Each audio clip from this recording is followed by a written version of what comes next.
What's going on, FA Nation? Welcome to the DFS NBA live stream for Monday night's action. I'm Justin Fensterman at Fensty Sports, and with me is the babyface himself at _real_ Grande. He is James Grande, and I got it right there. That's an extra bonus point for me, Jimmy Grant. How are you? I'm good, but where are these points adding up to? Is there a prize at the end of the show? Is our producer John Impemba is he gonna award us with something, a winner at least? I don't know. I mean, John Impemba's already rewarded us with enough because he wrote the playbook today, James, and that's the big thing. And I got to give John some credit here. I'm just kidding, John. You always do a great job, but you did an excellent job, a particularly excellent job with this playbook, because if you're looking at all the injuries, James, and we're going to go position by position here for the next half an hour and preview these games, essentially, also go over the Vegas totals as well. James, we've got some injuries that we're going to have to essentially work around, and we've got some unknowns. One quick unknown that I just have to bring to your attention. I know we're getting ahead of ourselves, but Deandre Aiden, for the last day and a half, I thought this guy was going to be out. Now all of a sudden upgraded to questionable. That changes everything in Phoenix if he ends up playing. Yeah, and it's been an exploitable spot in terms of centers against Portland. I know Whiteside is a good shot blocker, but he's not a good defender. I mean, we know the box scorer is going to read 10 blocks at every full moon, and that's cool. Doesn't mean he can play defense. And on the flip side of that, it opens the door for Whiteside, because I'd rather go up against Deandre Aiden, who was, in large part the reason why the Suns were a bottom 3 defense against centers last year, than I'd rather go up against Aaron Baines, who's a brute down there. So it really benefits both sides, and that would be kind of an elite matchup if Ayton ends up playing. I would like to know if there was any type of limit. I would assume if he did go through a shoot around, and I would assume if he's going to play, there wouldn't be a limit. I don't think they would just, throw him into the fire and be like, hey, 20 minutes. That's where, if he's ready to go, just play the guy. So, I think that's definitely interesting. I mean, you were talking about injuries. Karl-Anthony Towns is obviously at the same position, one that has kind of been just wait. I mean, he's not expected to play, but there's not any official word that he's out. And I mean, we're kind of just playing the waiting game every single day. Is Towns going to play? Is Towns not? Is Towns going to play? Is Towns not? So even though he's not expected to play, still not officially confirmed out. And it's such a great matchup, too, if you were to play. Yep. And even on the other side, and we'll get to all that, but let's flip back to the guards here, and let's talk about the late-night hammer. You know me, Mr. Grande, that I love a good late-night hammer, especially when the Vegas total is about 231, Phoenix and Portland. And how do you not start with Damian Lillard? Even with Karl-Anthony Towns, even with Carmelo Anthony, Damian Lillard still is that prioritized option. I'd say McCollum is still your second option, but going up against Phoenix, against Ricky Rubio and Devin Booker, I think it's a prime spot for him this evening. Yeah, I primarily play Lillard when he's home. There's just something about Lillard at home, and the numbers kind of support that. He's shooting 47% at home compared to 41 on the road. He's averaging 30 actual points per game at home compared to 24 on the road.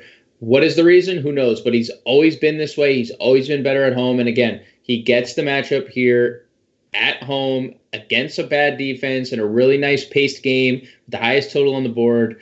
It's just a lock and load. I would say close to all formats. And considering he's coming in 5 of his last 6 games, at least 47 DK points, I mean, the man's feeling it. And like you said, Carmelo was taking away from him earlier, like when Carmelo first got there, and I don't know if that's even the case. Maybe Lillard was just getting Carmelo into the groove of things, and now he's just saying, you know what, this is my team. It's Dame time. But that seems to be the case. And then on the flip side, Rubio, another guy in a great spot. Yes, he's been up and down lately. He had that dreadful game against Golden State in the best spot possible, and he was highly owned. And we actually touted him that night, Fensty, pretty highly. And it happens. It's not like it doesn't happen, but the 3 games surrounding that one, he's gone for 40+ fantasy points, and now he gets a good matchup against Lillard, a matchup that he went for 50 already. So a triple double, might I add. So I think both these plays are excellent. kudos to John for adding both in the playbook.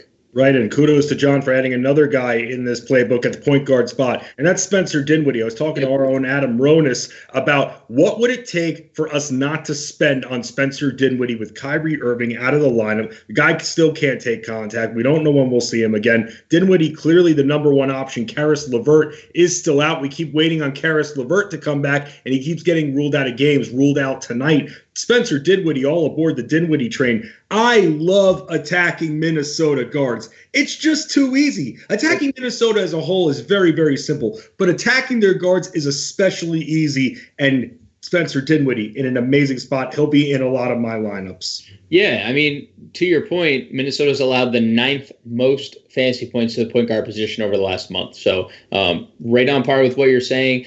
Look, he shot the ball poorly the last 2 nights, and there's no denying that. And even on a night he shot poorly against the Knicks where he went 5 of 15, he still scored 25 actual. That's kind of what he can do offensively. He is a extremely gifted offensive player, whether it's scoring, even as a playmaker too. He's always been this way, even coming off the bench last year, this year. I mean, regardless, he was their closer last year when there was no Kyrie Irving. I expect much of the same even when Kyrie Irving's back. It's a great spot. It's a pace-up spot. It's a nice game total. Game environment is great. I love Dinwiddie. It's hard to choose up here at the top. Luckily, we have a lot of value thanks to injuries, particularly with Bradley Beal being ruled out. There's enough value that we can play a Damian Lillard pairing him up with Spencer Dinwiddie on FanDuel, or we can play both, or we could play all 3 of these guys in Rubio, Lillard, Dinwiddie at point guard on DK if we wanted to. So all 3 elite plays here at the top to mid tier. I got to ask you another question, James. You talk about value. What about the other side of the Dinwiddie matchup with Jeff Teague if Karl-Anthony Towns is out? I mean, the Nets are not good against opposing point guards. And with that, we're shooting guards with LeVert out. So looking at this from the other side of it, I think Jeff Teague is a very nice value, especially on DraftKings 5,500. And again, this is if Karl-Anthony Towns is out. I kind of like that play.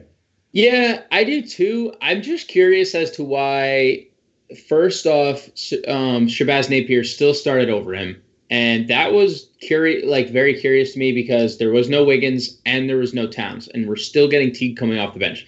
Then, not only, we've seen Teague come off the bench and play a whole bunch of minutes, he still only played 27 minutes. And I'm not saying 27 minutes is not a lot, but if a team, you tell me that a team without Andrew Wiggins and Karl-Anthony Towns and Jeff Teague is not going to play 30 minutes, I would have laughed at you. And he only played 27. So that's a little concerning. Shabazz Napier actually took 17 shots in that last game. I might be more inclined to take a shot on him going up against his former team in Brooklyn, maybe in a revenge narrative for Napier. I don't hate Teague, but I could save $800 on DK and spend on Napier, who's starting. And let's say 7 of those 17 shots fall. I mean, he gave us 16 fantasy points and 47. I mean, we're talking about 30-point upside.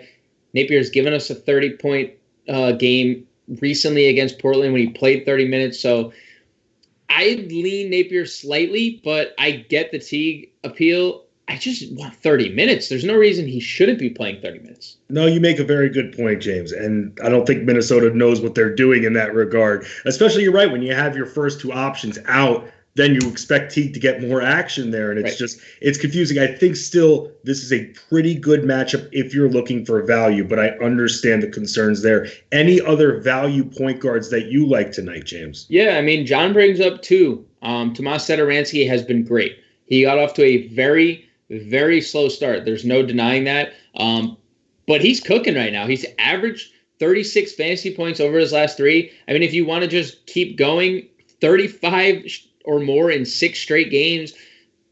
Milwaukee is a good defensive team, but the pace of this game is going to be tremendous, especially for the Bulls. We're going to get a lot more offensive possessions out of them. It's only a 9-point spread, which is kind of surprising to see. Generally you see Milwaukee, it's 15, but it's in Chicago. So we do have that going for us. I like Satoransky in this mid-tier. I think 35 fantasy points is a really nice floor. I think he's fine for cash games. And then, we were talking about the Miami Heat before we got on air and, what to do with them because, let's face it, this game is not going to stay close. Washington is not going to compete with a fully healthy Miami team. I mean, fully healthy sans Justice Winslow, but fully healthy nonetheless. Does Goran Dragic get enough playing time to, not only hit value, but exceed value?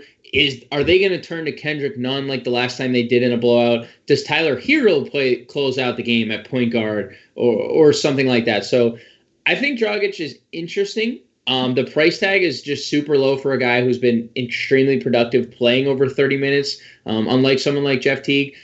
But what would you safely project his minutes if this game is 20 in the third quarter? If this game goes to half 20 points, Fancy, how many second half minutes does Goran Dragic play? No, that's a good question, and that's why I'm thinking he's going to be between 25 and 30. You still have to remember with Goran Dragic, the Heat still, at this point, they're contenders. They want him to be able to be available for the playoffs, and he's very injury-prone throughout the last number of years. So, James, again, you make a good point there. I just thought, it's very appealing with the reserves, and the Wizards are signing guys off the street just to actually give them rotational minutes at this point. That's how scary the situation is with Washington, but at the same time, preservation's key, especially for Dragic.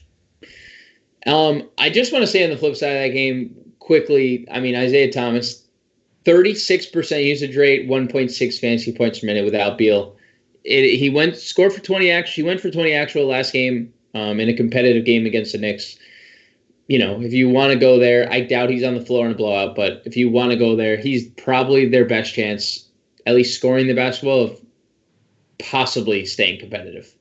Let's go over to the shooting guards here and stick with this Heat-Wizards game because we have a big decision to make, James, and it may not even be that big of a decision because you and I are in agreement that this game's going to be a blowout. With the pace that Miami plays, the real experienced Wizards roster at this point, they're not going to keep up. However, we love Jimmy Butler. He's done great things for us in DFS and is almost matchup-proof, but playing time will not be on his side, and if I'm spending $8,700 on FanDuel for him, that's a problem right there if I'm only getting 20 to 25 minutes out of the guy. Yeah, I don't think we can do it. I think I'd feel more comfortable doing it on DraftKings, where he's a sub 8K, but I don't think we need to force the issue. He was going to be one of the chalkiest plays on the slate, and I get it. And I get the appeal if you still want to play him. It is actually a pace-up spot for them. There's a big total on the board. The Heat lead implied team total tonight. But again, we just talked about it with Goran Dragic. If this game does not stay close, he will not be on the floor. He played 26 minutes in their last blowout. Is 26 minutes going to be enough to fill out an almost 9K price tag? Even if it is, even if he gets us 4.5x or 5x, there's no upside. We're just getting value. So I don't think we need to go there. I think Butler, who once was a cash lock, has now become more of a GPP, probably a game stack type of play where, you're stacking him with Isiah Thomas or Gary Payton, who's at this position, or Jordan Mccray, who's at the position, hoping this game stays close. Well, you just mentioned Gary Payton, and we'll get to some of the other top options. But let's talk about Gary Payton for a second. Just like his dad, mini glove. He is a mini glove. He's had 2 6-steal games, 2 of them in the 3 he's been active for the Wizards in. And it's incredible. He's scoring double figures consistently in those 3 games. And again, I know it's been 3 games. I don't want to inflate his value too much, but they have no one. It's a wasteland in Washington, D.C. And what this guy has done, multi-category production, sign him for the rest of the year, Mr. Grande. And Karl-Anthony Towns officially ruled out as of right now. This is such a tease with this guy. I'm such a tease. Rankings for Fantasy Alarm here, and every week now we have problems with this guy. Just rule him out for a few weeks. You guys aren't going to contend anyway. I agree, and I don't want to add anything to that rank because that was good. Yeah. So you talk about inflating Gary Payton value.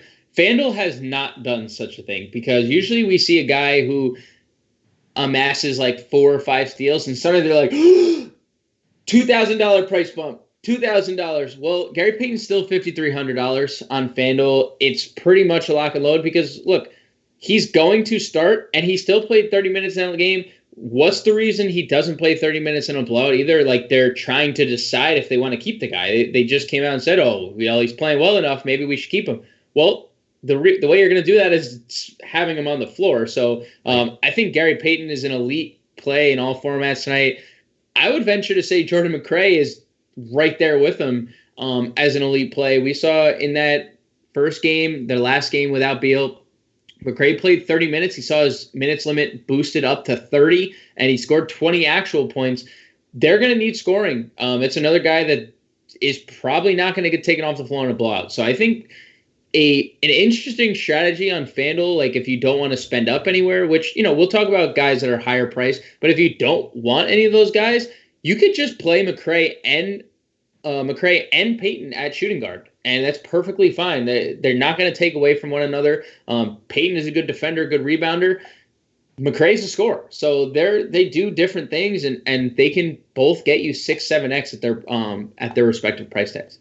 Let's talk about some of those other higher priced options that we skipped over before, because we've been going over this intriguing Miami-Washington matchup for good reason, because there's a lot of appealing plays, but playing time is so crucial. And looking at these two teams on paper, or even thinking about how both of these teams play, it really does scream blowout. Let's talk about Chris Middleton, though, because Giannis is active again. And so Middleton will drop off in the shots a little bit, still be second priority. But now the return of Eric Bledsoe as well kind of confuses things, but it's a solid matchup for Middleton, James. I mean, even with Bledsoe and Giannis on the floor this year, we still get a 26% usage rate, which is borderline elite for Middleton. And he averages 1.19 fantasy point per minute. So if we're getting 30 minutes, like if Chicago keeps this game competitive enough to where we get fourth quarter minutes out of Middleton, I'm perfectly fine with paying it. Obviously, we've talked about two guys that you could just drop down to in the lower tier. I mean, there are other options as well. Someone that John has, Bruce Brown, I think is an excellent tournament play. Very good play. Yeah, I mean, DraftKings, you could play Derrick Rose at shooting guard in a team without a lot of options. Terrence Ross, Evan Fournier. I mean, there's a lot of guys below Middleton. But if you want to be contrarian, because let's face it, when Giannis is active and Bledsoe's active, nobody plays Chris Middleton. Like we were all aboard Chris Middleton, the train, the other night, and every night that Giannis is out. But when Giannis is back, no one plays him. But like if we just took away the names and put 26% usage, 1.2 fantasy points per minute, people would have no problem playing the guy. It's just you take the blindfolds off and you say, oh, it's Chris Middleton and Giannis is healthy and Bledsoe's healthy.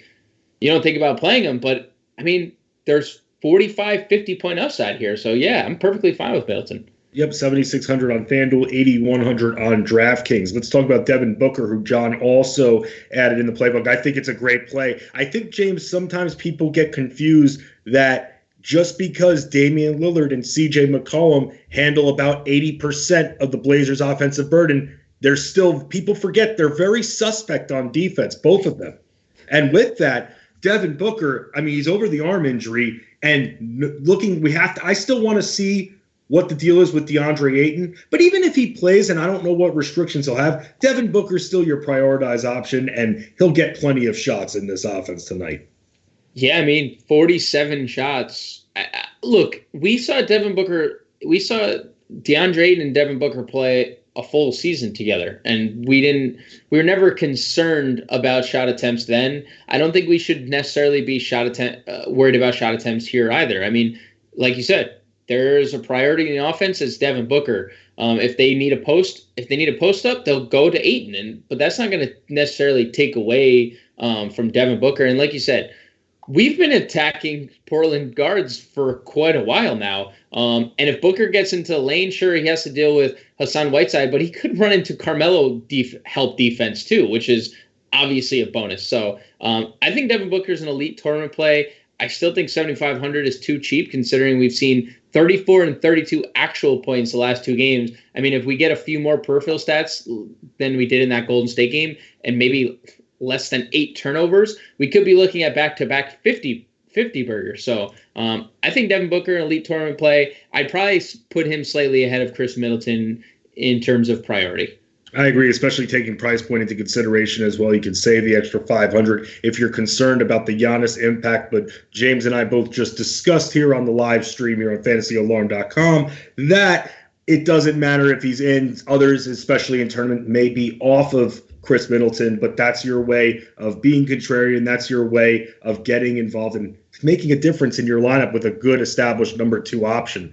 Any other value? We talked about Bruce Brown, and let's just review what the Pistons are dealing with. No Luke Kennard, no Blake Griffin. He was doubtful last time I checked. He does not look the same. We've talked about this before. He does not look the same at all this year. That knee is definitely bothering him. No Markieff Morris. It takes another 3-point option away. So it's really Bruce Brown, Derrick Rose that are going to be taking a lot of jumpers tonight, James.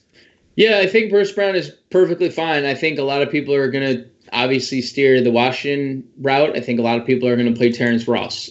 I think Bruce Brown kind of falls by the wayside, and I think that's a perfectly fine pivot. I mean, it's Utah, and that's not fun, but he's only $4,600 on FanDuel, so it's not like we're breaking the bank. If he gets his 25 fantasy points, it's a win. So I'm perfectly fine with Bruce Brown tonight. You cool with paying $6,000 on DraftKings for Evan Fournier tonight with no Aaron Gordon? Yes, because he's back-to-back 20-point actual games with Aaron Gordon.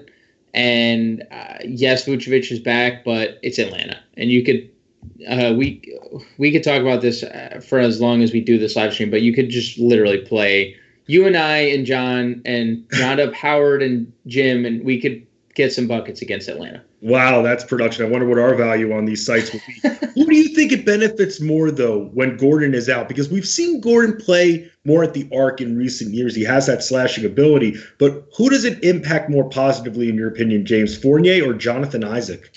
I mean, I think it definitely leans Isaac's route.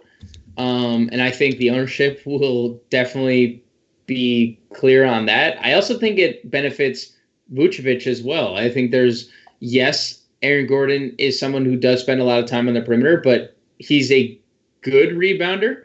And now there's just more rebounds to be had with Gordon off the floor for Vucevic. So I think all three of them get a boost.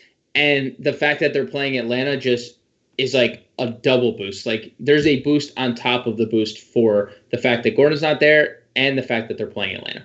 Let's talk about some of the small forwards. Giannis Antetokounmpo, we already talked about how he's going to be active in this game. Going up against Chicago, James, is he your ultimate pay-up for this evening? You're spending over $11,000 on both sites. Now, Fancy, I don't want to call anyone my ultimate pay-up because I called Trae Young. I rewatched the video. I rewatched the tape of our live stream and I said Trae Young is the best spend on the slate, and then he left 15 minutes into the game. But that's not your fault. I am not jinxing Giannis. Wait, hang on a second. So, time out. Why are you bringing negativity to our positive live stream here? So the guy got hurt. He didn't underperform. He got hurt. That's not your fault. Well, if Giannis gets hurt tonight, then what? That's not your fault either. All right, then he's the best player on the slate. Okay, good. That's not you can't handle injuries. What are you, a doctor? You're not licensed. If the Milwaukee team physicians thinks he could play, that's on them. That's not on you. We know when he's out there what he could do. Trae Young, same thing applies to him. It's one thing if he underperforms in a good matchup, then that's one thing. Okay, we screwed up, we missed. That's not our miss. That's not on us. If the guy gets hurt 15 minutes into the game, come on, James. I'm just saying, I even knocked on wood and everything, and I think I reverse jinxed Trae Young. But yeah, 63. Look, Giannis has averaged 63 points against the Bulls. Everyone's killed power forwards against the Bulls this year. Everyone's killed Lauri Markkanen, who's going to be active tonight. I don't think we need to go into why Giannis is Giannis. Giannis Antetokounmpo, great at basketball. Great at basketball. Great at basketball. That's it. Let's move on to the other small forwards. We talked about Jonathan Isaac. His usage will go up with no Aaron Gordon tonight against the Hawks. Easy team to attack. Interesting play that John has at small forward. Joe Ingles. He's one of my favorite players in the league, James. He does so much on both sides of the ball. Can hit threes. Good free throw shooter. Good shot selection, gets steals as well. Will wait to grab long rebounds. My one problem with Joe Ingles, and I don't think it'll affect him yet, But with Jordan Clarkson there, it's taken away from somebody, but I don't think it's going to happen yet because Clarkson is still getting acclimated into the Jazz offense. We have now seen a pretty good sample of Ingles without Conley, and he's maybe been their best player over this last couple weeks. Just overall, he's failed to give us 30 fantasy points on DraftKings just once over his last 10 games, and he gave us 25. And he had 8 turnovers that game. So let's, cut that down in half, and he's, again, approaching 30 fantasy points. It's just a lock and load for cash. We get Detroit, a busted up Detroit defense as well. It's a great spot for Ingles. Adam Ronis also had him in his starting 5 video. So just, to pile on to like the positive Joe Ingles energy that we're feeling tonight. I love him tonight. And I hope he's only 5% owned on FanDuel because I want all the smoke at 5%, Joe Ingles. It's a good matchup again. Detroit facing a lot of injuries. Let's talk about some of the value at small forward here. John has Troy Brown Jr., obviously a good play with Bradley Beal out. I'm going to prioritize the scorers, James, for the Wizards, and you can tell me if you agree or disagree with my rankings here for who's getting prioritized. Right. Isiah Thomas, number 1. Troy Brown Jr., number 2. I'm then going to go Gary Payton 3rd because he does more, and I think he'll win the minutes battle. Mccray 4th because he's really just that shooter. Well, if we're talking about just like scoring, like assassin, get on the floor and give me a bucket, I would actually I would put Thomas first. I would actually put Mccray number 2. Oh, wow. Okay. I think Troy Brown, there is upside for sure. And I think, the 16 shots he took last game is an indication of that. But I'm more confident in McCray's ability to get me a bucket than I am of Troy Brown's right now. Like, we saw Troy Brown go 4 of 16 from the floor, or 4 of 18 rather from the floor, scoring just 9 points. And the 38 minutes were great. And again, if half of those shots fall, great. We get 40. But Mccray had just in the last, you could just look at the last 2 games. It's not just the last 2 games sample. It's kind of his MO, like we talked about. No, and James, I'll say this. I had this guy even before I went back. I keep a log of who I have in these waiver wire articles I do at the site here every single week.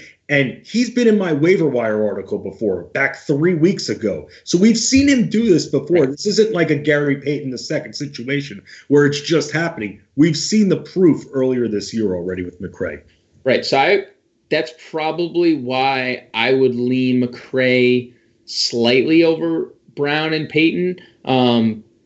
So I would actually go Mccray, Brown, Payton in terms of scoring. In terms of like fantasy production, Payton would be my top play, and then Brown 2, Mccray 3, or Thomas 3. Like Mccray might be the last, but the thing is, he's the best priced play of all of them. So like even if he scores the least fantasy points, and let's say they're all separated by 1 or 2, his value if he gets 5.5x and Troy Brown gets 5, like we win with Mccray. So 4K on FanDuel is really cheap for Jordan Mccray compared to 5,500. And 5,500 is not bad for Troy Brown. I just prefer going to Mccray. But the position is much more scarce at small forward. So I get the Troy Brown appeal because this position is ugly. It's bleak. It's disgusting. It's gross. Especially where on FanDuel, you don't have the multi-position eligible players like you do on DK. Right. Derrick Jones Jr. John has in the playbook, and the good thing about him is if you're thinking of still starting those Heat players, some of those starters, or even Dragic, and you want to mini-stack them with someone cheap, not going to bust your budget, Derrick Jones Jr. does log those minutes, James. Eric Spoelstra has loved this guy for a couple years. He just loves playing the guy. Again, though, will Derrick Jones Jr. get blowout run? Remains to be seen. So I think. I mean, it's my debate is between him and Duncan Robinson for those minutes. It's a good debate to have, and I guess in a GPP you can do it, but in a cash game, I think it's a full avoid both those guys. Right.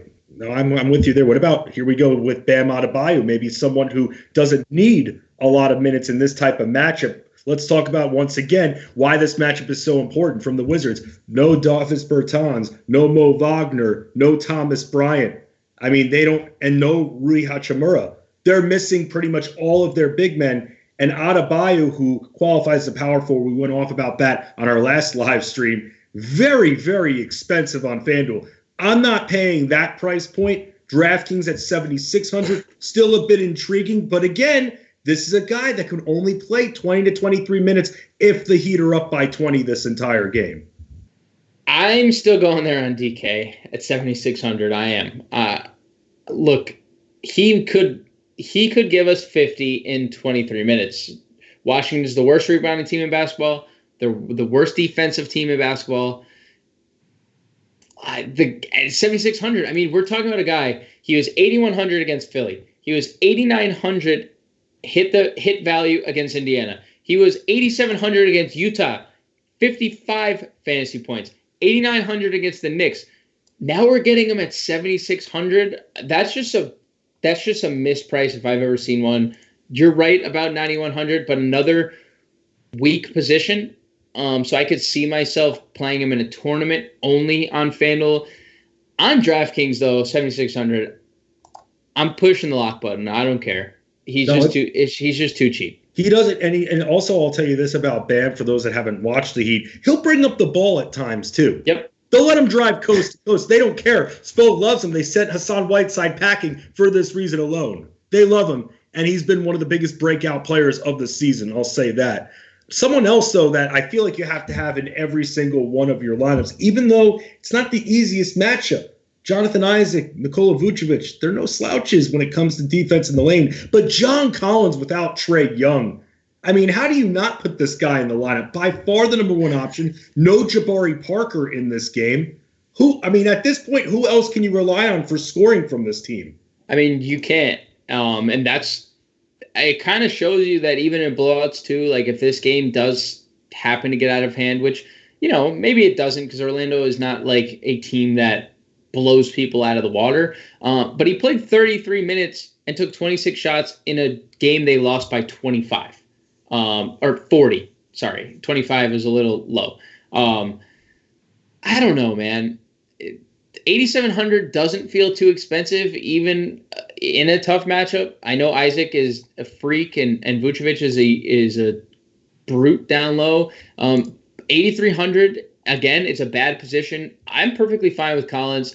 Probably more tournaments, but like if you fall to him in a cash game, 8,300, it's really not the worst play. Like if he gives you 50 again at 8,300, you're sitting pretty. So I'm perfectly fine with Collins. I'm just looking at the usage rate with Trae Young off the floor, 26%, 1.3 fantasy points per minute with Trae Young off the floor. I just want to see with Jabari off the floor as well. 29% usage. So we're talking to a guy who's just going to dominate the ball offensively. So you're right. John Collins is such a good play, especially on FanDuel where the position is really scarce. Here's how I see it as well. And we have to worry about blowout situations whenever the Hawks are involved. But John Collins was just suspended for 25 games. They got to get this guy reps.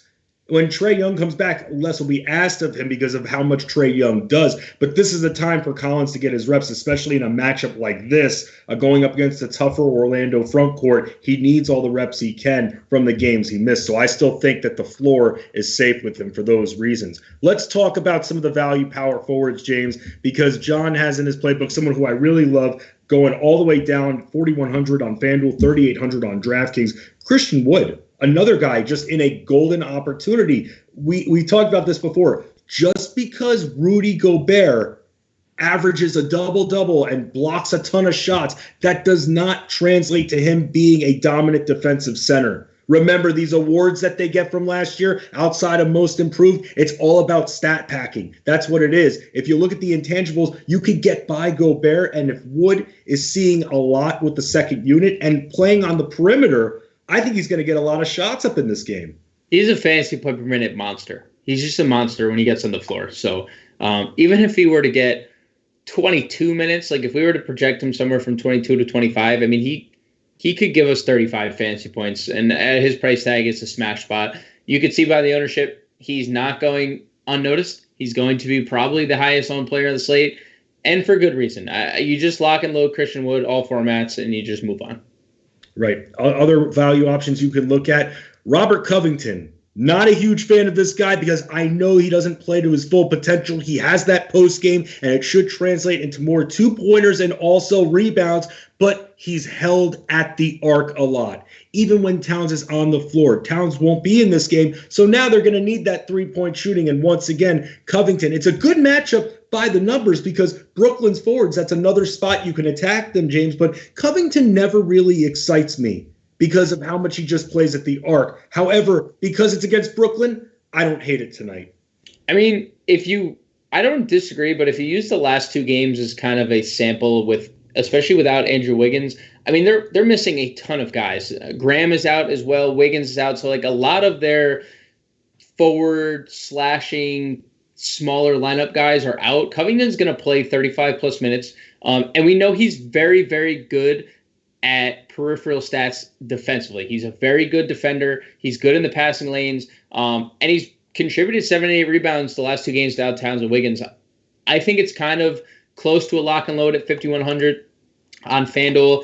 On DraftKings, where he's 5,900, I think it's a fine price too, because we have double upside as much as you don't want to admit it, or because I don't disagree. Like, he's with these guys, he's not as appealing, but nobody's there. Like, they're not even starting Jeff Teague, so we don't even have to worry about that. So there's just more everything available to Covington with this first unit. 5,100, too cheap. I love him tonight, actually. Yeah, we have some FanDuel prices that are interesting and then that are so expensive, and then others like Covington way cheaper than DraftKings. Find that very interesting for this slate. Final position, the center. We talked about the situation with Utah. You could get by Rudy Gobert, Andre Drummond. I mean, he's the fiercest rebounder in the league for a reason, James. I don't think there's a lot to really explain, and I think people will still be somewhat off of Gobert because they're thinking, oh, it's Gobert, so don't want to face him. You could still start Andre Drummond with full confidence because of lack of player personnel as well. He's going to play 40 minutes. He plays in blowouts. They love this guy, and he's only $9,300 on DraftKings, coming off 60. He's a peripheral stat monster, not only rebounds. The offense runs through him a lot when Blake Griffin is off the floor, and he's a good passer out of the post. He's really good peripheral stats. Like I mentioned, he's not a great defender, but he gets you steals and blocks every single game. He's a Bam Adebayo light. They do the same things on the floor in terms of steals, blocks, offense runs through them. I love Drummond tonight, even in a tough matchup, and hopefully that depresses his ownership a little bit because everyone's going to be playing Christian Wood, and they're just, hey, like, what about me? I'm Andre Drummond, So, yeah, I'm perfectly fine with Drummond in tournaments. We also have in the playbook Hassan Whiteside, who you were talking about before. Even if Deandre Aiden plays, you don't seem too concerned with Whiteside. So not at all. Literally not at all. That's a bonus. Ayton needs to grow defensively. He plays a lot on the elbow on offense, too, which I don't understand. I get he has a shot. But just like with Domantas Sabonis back when he was a rookie and a sophomore, you got to let this guy bang with the big boys if he's going to fully develop into a true center. Because I'll tell you this, Ayton plays exactly like a power forward, and that's not what he is on this team. He's a center. So we'll have to see if he's active. But Nikola Vucevic, I mean, again, blowout factor potential, yes, but still another guy who doesn't need a lot of minutes to lock you in that double-double. Who's going to stop him on Atlanta? I mean, you're going to put Collins on him a little bit. You're going to put Damian Jones on him. I mean, Len is active. I mean, Len's not going to. Bruno Fernando is starting. Yeah, okay, so lock in Nikola Vucevic. You're good there. 7,900 on both sites. The final value guys that John and Pemba has in his playbook, Brook Lopez and Gorgui Dieng. Obviously, with Towns out, it completely benefits Gorgui Dieng. Fair price point, especially on FanDuel. Jared Allen, DeAndre Jordan, they may lock up some boards for you, but at the same time, they'll also give up some bleeding on the other side, so you would attack them with Dieng. I don't think that's something we need to discuss too much because we've seen the direct correlation. But Brook Lopez is someone we always have to discuss, James, because the guy is allergic to rebounding.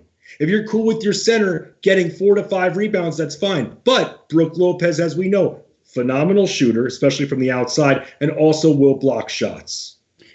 And he gets the best matchup on the board in terms of center. The Bulls do not defend centers. We've attacked them all year. He went for 54 against them the last time. And Fensty, double-double, 10 rebounds the last time. That's how bad Chicago is on their interior that Brook Lopez can grab 10 rebounds. Did have 5 blocks to obviously elevate the production, but that's part of his game too. So five block game isn't out of the realm of possibility. So perfectly fine with Brook Lopez. Too cheap, especially on FanDuel. 5K, way too cheap over there. And to the Chicago Bulls for allowing Brook Lopez to get a double-double, I say shame, shame. He's James Grande. I'm Justin Fensterman. This is the DFS NBA live stream here on fantasyalarm.com. Follow James at @the_real_Grande_dominate. And you can follow me at FenSD Sports. We thank John and Pemba for producing not only today's playbook on fantasyalarm.com, but also this live stream as well. Make sure, by the way, that you also catch yours truly on Alarm After Hours tonight, midnight Eastern on Sirius XM Fantasy Sports Radio, Sirius 210 XM87, always on demand with the Sirius XM app if you need your baby sleep. But you know me, James, I don't need any sleep. I'm always ready to go and excited as always to talk about the slate with you.